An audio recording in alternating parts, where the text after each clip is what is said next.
بسم اللہ الرحمن الرحیم۔ یہ گفتگو محاسبہ نفس کے حوالے سے ہے کہ جس کے بارے میں حکم بھی دیا گیا ہے اور محاسبہ نفس کے فائدے بہت زیادہ ہیں۔ اللہ رب العزت قرآن مجید میں سورہ حشر آیت نمبر 18 ارشاد فرماتا ہے، ایمان والو اللہ سے ڈرو اور ہر شخص یہ دیکھے کہ اس نے کل کے لیے کیا بھیج دیا ہے، اور اللہ سے ڈرتے رہو کہ وہ یقیناً تمہارے اعمال سے باخبر ہے۔ رسول اکرم صلی اللہ علیہ وآلہ وسلم نے فرمایا، اپنا محاسبہ خود کرو قبل اس کے کہ تمہارا محاسبہ کیا جائے۔ حضرت امیر المومنین علیہ السلام نے فرمایا، اپنے نفسوں کو محاسبہ سے مقید رکھو اور ان کی مخالفت کر کے ان پر قابو رکھو۔ حضرت امام زین العابدین علیہ السلام نے فرمایا، اے ابن آدم، تو اس وقت تک بھلائی میں رہے گا جب تک کہ تیرے لیے تیرے نفس کا ناصح موجود ہوگا اور جب تک کہ تیرا قصد مکمل محاسبہ کرنے کا رہے گا۔ حضرت امام موسیٰ کاظم علیہ السلام نے فرمایا، جو شخص روزانہ اپنا محاسبہ نہیں کرتا وہ ہم میں سے نہیں ہے۔ اگر اس نے اچھے کام کیے ہیں تو اس کے اضافے کی خدا سے دعا کرے اور خدا کی حمد بجا لائے، اور اگر برے کام کیے ہیں تو پھر ان سے خدا کی بارگاہ میں مغفرت طلب کرے، توبہ کرے۔ کمال سے محبت انسان کی فطرت میں شامل ہے۔ ہر انسان کمال چاہتا ہے اور کمال کے حصول کی جد و جہد میں مصروف ہے۔ البتہ کمال کی شناخت میں اکثر انسان غلطی کا شکار ہو جاتا ہے۔ کوئی شہرت، کوئی دولت اور کوئی عہدے کو حصول کا کمال سمجھتا ہے، لہذا کمال مطلق حقیقی کی شناخت ضروری ہے، اور اللہ کے علاوہ کوئی ذات کمال مطلق نہیں۔ وہی تمام کمالات کا سرچشمہ ہے۔ دوسری تمام مخلوقات کے پاس موجود کمالات اسی کی دین ہیں، اور حصول کمال تربیت نفس اور محاسبہ نفس کے بغیر ناممکن ہے۔ سرکار دو عالم صلی اللہ علیہ وآلہ وسلم نے فرمایا، عقل مند وہ ہے جس نے اپنے نفس کا احتساب کیا اور موت کے بعد جو کچھ پیش آتا ہے اس کے لیے کام کیا، یعنی اسے درست عقیدہ اور عمل صالح کی دولت اس کے پاس ہونی چاہیے۔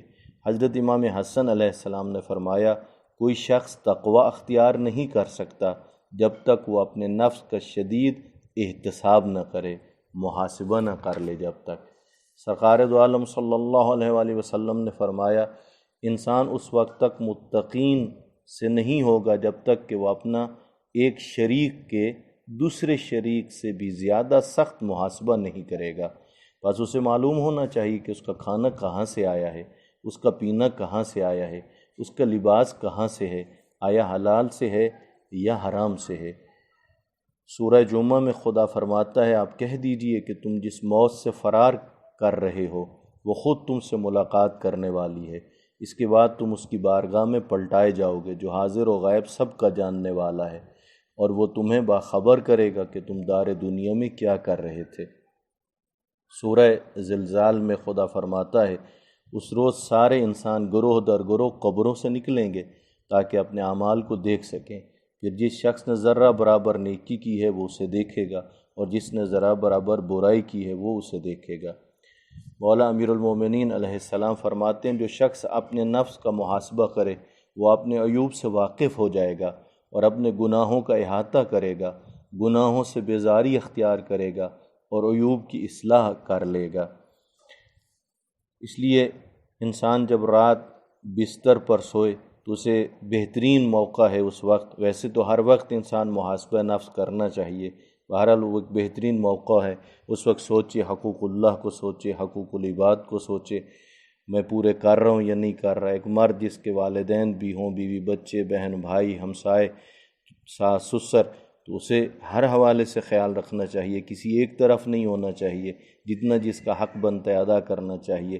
بہو کو ساس سسر کا، ساس سسر کو اپنی بہو کا، ہمسایوں کا، ہر حوالے سے انسان کو غور و فکر کرنا چاہیے۔ سرکار دو عالم صلی اللہ علیہ وآلہ وسلم نے فرمایا، بروز قیامت کسی بندے کے قدم اس وقت تک آگے نہیں بڑھیں گے جب تک اس سے 4 چیزوں کے بارے میں سوال نہیں ہو جائے گا۔ پہلا اس کی عمر کے بارے میں کہ اسے کہاں صرف کیا، اس کی جوانی کے بارے میں اسے کہاں ختم کیا، اور تیسرا سوال اس کے مال کے بارے میں کہاں سے کمایا اور کہاں خرچ کیا، اور چوتھا سوال ہم اہل بیت کی محبت کے بارے میں ہوگا۔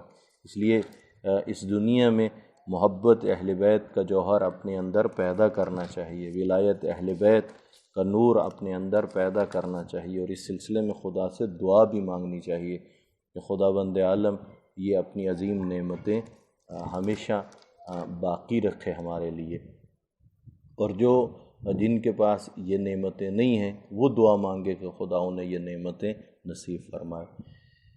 شہدائے کربلا میں سے دو اصحاب امام حسین علیہ السلام کا تذکرہ کہ وہ پہلے کون سا عقیدہ رکھتے تھے اور کس طرح امام حسین علیہ السلام کے ساتھی بن گئے۔ ان میں ایک جناب زہیر ابن قین جو عقیدتاً عثمانی تھے اور امامت اہل بیت کے قائل نہ تھے، اسی لیے وہ جناب کے ہمراہ خیمہ نصب کرنا پسند نہیں کرتے تھے۔ یہ بات ہے اس وقت کی جب مکہ کو امام حسین علیہ السلام چھوڑ چکے تھے اور زہیر ابن قین حج کر کے جلدی واپسی جا رہے تھے، اور 7ویں منزل پر کچھ فاصلے پر خیمے نصب ہوئے تو امام علی مقام چشم بصیرت سے ان کے جوہر قابل کو دیکھ رہے تھے، اس لیے ان کو ملاقات کا پیغام بھیجا۔ جس وقت قاصد پہنچا اس وقت زہیر ابن قین اپنے ساتھیوں کے ہمراہ دسترخوان پر کھانا کھانے میں مشغول تھے۔ تو جب قاصد پہنچا تو وہ خود ساتھی بیان کرتے ہیں کہ ہم حیرت میں پڑ گئے اور ہمارے ہاتھوں میں لقمے رہ گئے۔ تو یہ قاصد کا پیغام سن کے زہیر قدرے پس و پیش کی تو فوراً ان کی زوجہ جو بہت نیک بخت تھیں انہوں نے محاسبے کا عمل شروع کر دیا اور اپنے شوہر سے کہا کہ اس قدر افسوس کا مقام ہے کہ فرزند رسول اللہ صلی اللہ علیہ وآلہ وسلم آپ کو بلائیں اور آپ ان کے پاس نہ جائیں، آخر جانے میں کیا حرج ہے۔ پھر ان کے محاسبہ کرنے کا فائدہ یہ ہوا کہ جناب زہیر ابن قین چلے گئے اور امام حسین علیہ السلام کے خیموں کے قریب پہنچے تو استقبال ہوا اور امام علیہ السلام کے پاس پہنچایا گیا۔ اس وقت امام علیہ السلام خدا سے راز و نیاز میں مصروف تھے۔ زہیر نے سلام کیا، حضرت نے جواب دیا، احوال پرسی کی، پوچھا کیا تمہارا اب بھی ذوق ہے محبت الہی میں جہاد کرو اور خوشنودی خدا کا ایک دروازہ اپنے لیے کھول لو، یعنی میری نصرت میں کمر ہمت باندھو اور ولایت کے دامن سے متمسک ہو جاؤ تاکہ دنیا و آخرت میں میری ہمراہی نصیب ہو۔ زہیر نے امام حسین علیہ السلام کے کلام کو بغور سنا اور سوچنے لگا اور اپنے نفس کا محاسبہ کیا۔ عقل تو یہی کہتی تھی کہ امام حسین علیہ السلام کے ساتھ شامل ہونا چاہیے۔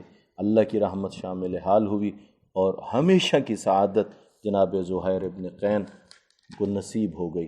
اسی طرح دوسرے شہداء کربلا میں سے جناب حر ہیں کہ جو 12ویں منزل پہ امام حسین علیہ السلام سے جا ملے، اور اس وقت حر کے پاس 1000 کا دستہ تھا جو عبید اللہ ابن زیاد کی طرف سے مامور تھے، جہاں امام حسین علیہ السلام ملے تو ان کو روک لیا جائے۔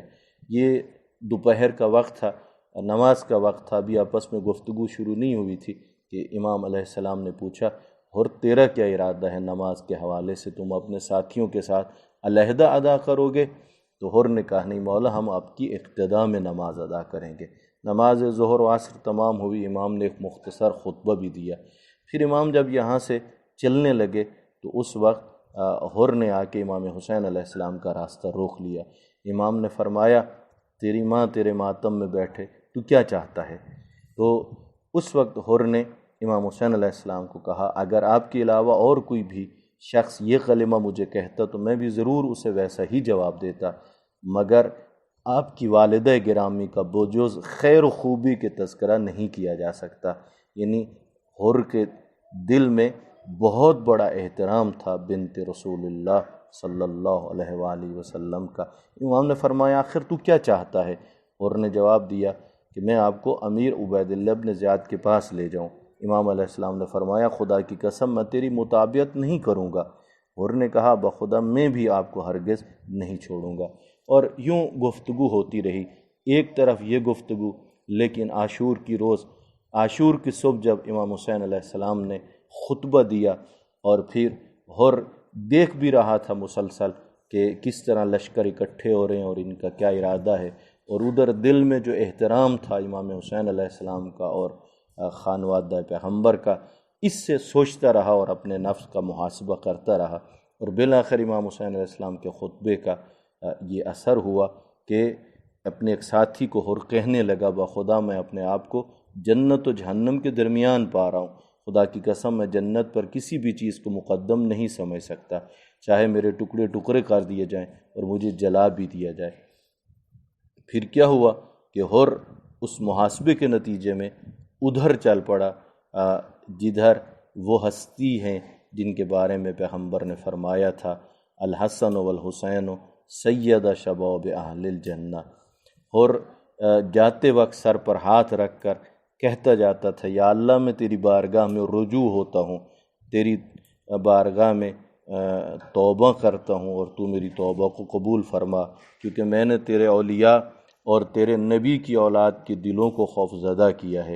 اور جب اور امام حسین علیہ السلام کی خدمت میں پہنچ گیا اور وہاں پر کہا میں آپ پر قربان جاؤں، میں وہی ہوں جس نے آپ کو واپس تشریف لے جانے سے روکا اور کربلا تک راستے میں آپ کے ساتھ چلتا رہا اور بالآخر اس لق و دق صحرا میں آپ کو اترنے پر مجبور کیا، لیکن امام حسین علیہ السلام نے کوئی ایسی بات نہ کی۔